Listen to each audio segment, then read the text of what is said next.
All right, now before we get started into the video, I'm gonna have to do a quick warning.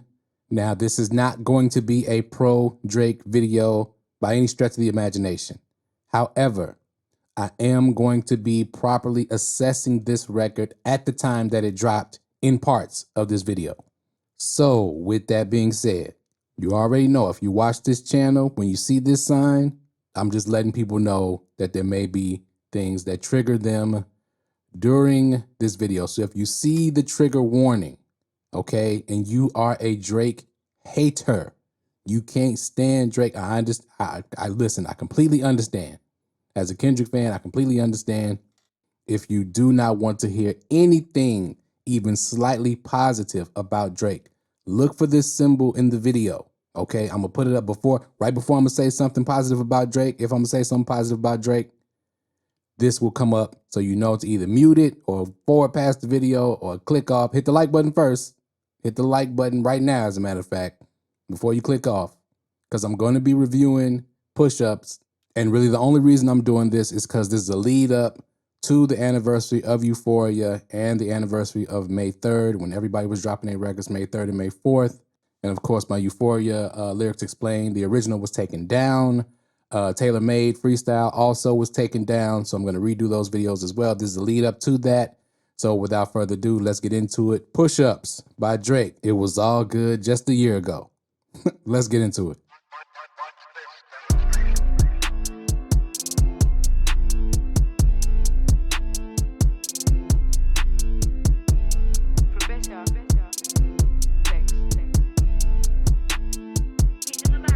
All right. Let's get right into it. Now, most of you or many of you don't know that this was the video that this was a song and the lyrical breakdown that pretty much launched me into turning this channel into a hip hop commentary channel.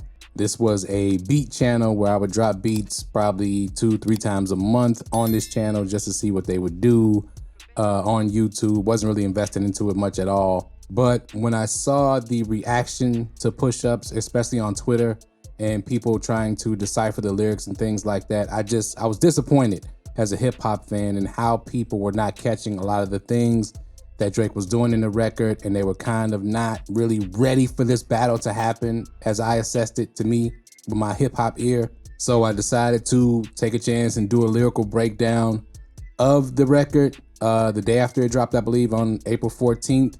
And it exploded. I mean, this channel only had, I believe, 300 subscribers at the time.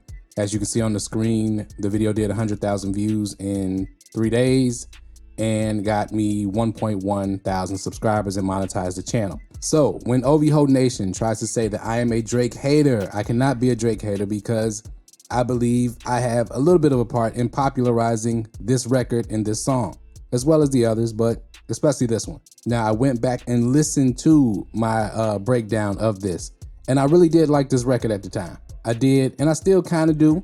I still think it was a very good effort. It was probably Drake's best effort in the battle, even though Family Matters is a better record overall. He didn't prove any other things he said in Family Matters, so it landed flat for the most part. It just didn't age well. And then he followed it up with The Heart Part 6, which was terrible. But anyway, when we get into how Drake approached this, he did bring the level that he needed in this record, in my opinion, right? With the 50 Cent reference, the angles that he took as far as talking about Kendrick's business with Top Dog and TDE, that could have landed, okay? Him using his success over Kendrick's, that could have landed as well if he would have executed it right. This was a proper response to Like That and to We Don't Trust You and We Don't Trust You Too. I believe he cleaned up everybody but Kendrick Lamar. I never believed he was going to beat Kendrick Lamar in a rap battle. You're not a real hip hop fan if you ever thought that. Now, but he could beat him in a publicity battle with these records. Because when we look back at it in the long run, he beat Pusha T in the publicity battle because he took the victim route, right?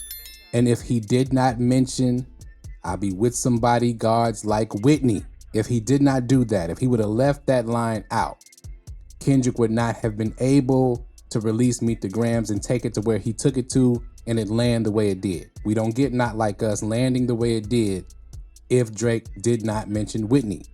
If he would have stayed away from the personals, which he can't do, which speaks to his terrible character as a person and as a fellow artist, all right? Drake is a scumbag. We know this at this point. I don't care how you want to feel about it. The man acts immorally for no reason and childish, all right? And I'm not saying that like this is hip hop, right? So he doesn't have to be no goody two shoes or whatever. A lot of artists are kind of questionable character people, but that's okay. But I'm just talking about the way he went about this battle. And to take it a little further, he is talented, or at least a very good talent scout, however you want to look at it, right? Because his team of ghosts is pretty good. Shout out to Game of Thrones and the White Walkers, right? But in the battle, he should have leaned more into getting Rick Ross up out of here, because he did win against Rick Ross, because when Rick Ross and them went up to Canada and got beat up, that was a win for Drake. That was Rick Ross had to exit stage right out of the battle. The Weeknd, he was able, and I said in my first video, The Weeknd should have stayed out of this because Drake knows the most about The Weeknd and is responsible for The Weeknd's career. But let's be honest, Drake really wanted to destroy Kendrick and really thought he could. As delusional as that may be, just speaking as an artist, because in my opinion, if you listen to Kendrick Lamar, honestly, you don't really want no smoke. Nobody wants any smoke with Kendrick, for real. That's why J. Cole apologized, okay? You can make any kind of excuse you want. Really, you think about it, you go back, you listen to the records, and you're like, you know what? I'm gonna get smoked if I get in a battle with this dude. I'm not ready for this, all right? That's what happened. But Drake has an extremely inflated ego. He's obviously surrounded by a bunch of undercover spies and yes men. And this is where Kendrick having a mole in his camp came through for Kendrick, because Drake was always going to take this the personal route. And that's why I say his character is always going to be in question, because we have to remember that Family Matters played at the end of Push Up, and the part of Family Matters played when he was going at Whitney, okay? And the drop, all of that was in there, right? So Drake had every intention of not only trying to limit Kendrick in his career, but mess up his personal life. And I've mentioned this before, that the leak that leaked a few days after or a week after Push Ups came out, which was a real leak. It wasn't AI. People were saying it was AI. It wasn't. It was somebody recorded it in the back of the studio. Whoever Kendrick's mole was probably was the one who recorded that and leaked it. That also was a song directly pointed at talking to Whitney, right? Hi Whitney, I believe is what everybody was calling it on the internet. I'll play a snippet of it right now. Hi Whitney. Hi Whitney. Won't you come over, girl, get high with me. Tell me about your insecurities, impurities, and shortcomings. Baby, I have you more coming and more coming, more life, more money, more success. So though Drake seemed to, in Push Ups, just want to battle, the Whitney bar, I'll be with some bodyguards like Whitney, was not only him bringing Whitney into it and taking it personal, it was also setting up what we know as a lie, a flat out lie, a flat out narrative that he was getting ready to push as Kendrick being an abuser of not only his woman, but women in general. You know, there's the stereotype about little short guys hitting on women and things like that. And for Drake to want to take it there just didn't make any sense. But like Kendrick said, you take it there, I'm taking it further. That's something you don't want to do. I think Kendrick, even though he said that was for the audience. I think Kendrick already knew that Drake's ego was too inflated to take any advice, and Drake really wanted to destroy Kendrick. That way his business dealings with UMG would have went the way he wanted them to. He would have gotten all the money because he would have undoubtedly been the #1 artist. Okay, behind the scenes, in the executive suites and things like that, and the people who are just artists in general, behind the scenes, everybody knows Kendrick is a better artist than Drake was. But Drake had a more commercial system than Kendrick had. I'll put it that way, right? Drake could crank out an album every year because he had so many ghostwriters, so much help, and they had the OVO sweatshop. But from everything I can tell and I can see, Kendrick is not interested in being a cash cow for the industry. Okay, so that to me is why Drake held the #1 spot the way he did, because Drake was all for that. He was all for being that kind of person. He sees it as accolades. I think Kendrick sees it as cheating the art in the art form, so to speak, right? And I'm with him on that. And I believe the way that this record released, you know, kind of because they kind of put it out there first to see if it would work. Then they changed the beat to a much better beat and dropped it officially, right? That all leads into the different approaches, whereas Kendrick took a methodical approach and really got ready for the battle, no matter which way it went. Drake only had one way he was going to go, and it was going to be to try to get Kendrick all the way up out of here and paint him as a real life villain and criminal. And this narrative that the OV hoes try to push, that Kendrick had pre-recorded records ready for Drake, which he may have had. It wasn't the ones that released during the battle though. You can tell by the way those records are structured.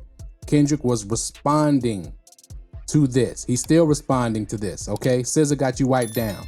You better do that show inside the MF and Biddy, right? These are lyrics that was in this record that now Kendrick is on a stadium tour with SZA across the United States and Europe so far. Probably gonna go across the world eventually. Okay, Kendrick explained plenty of times. Let me not get ahead of myself and go into the Euphoria breakdown, but Kendrick has explained his life is not rap, okay? Where Drake, his whole persona is being Drake and being his career. He's really Aubrey Graham, all right? But Drake, the dragon, he sees himself as a dragon for real. It's kind of funny, but this is what it is. And all of that came out in this record because though, like I said, I do believe it's a good record and it was a good diss record, it was arrogant. The approach was arrogant. And though, yes, he could step on Rick Ross, right? He can throw shots at Ja Morant. He can step on The Weeknd. To think that he could have stepped on Kendrick Lamar just this easy was where he really, really messed up. Really messed up. I don't know who was hyping him up. Maybe it was Kendrick's mole was hyping him up. But yeah, he shouldn't have took the further approach. Like I said, I don't have a problem so much with this record other than the bodyguards like Whitney line. That's just dirty work, especially when we get to the point that he had zero proof or evidence to make this into a thing other than that weird Las Vegas video of the fat security girl who was lying and wasn't even sure about who she was talking about, and she definitely wasn't talking about Kendrick Lamar. Again, just that approach and that mindset, that thinking, okay, when Kendrick says master manipulator and habitual liar too, all right, this is proven out. When people say, oh, he didn't prove, yeah, he proved a lot. Kendrick proved a whole lot because he wasn't speaking on projections. He was speaking on things that had already happened and that had already been known, whether it be behind the scenes or some of the things that were in public but kind of swept under the rug and kept quiet. And we have to look at the continued fallout from this record being released because this record hyped a lot of people up. You know, there's a montage of pre-Euphoria and all the media people doubting Kendrick and saying, oh, Drake, oh, everybody, I don't know, he's not gonna drop, he's not gonna respond, it's done. And if you look at all those people have had trouble since. So you have to understand something. Though people may look back and say, this was a mistake by Drake, they have to realize one thing. It was bound to happen and it was meant to happen because the truth always comes to the light, and simply put, God don't make mistakes. We out.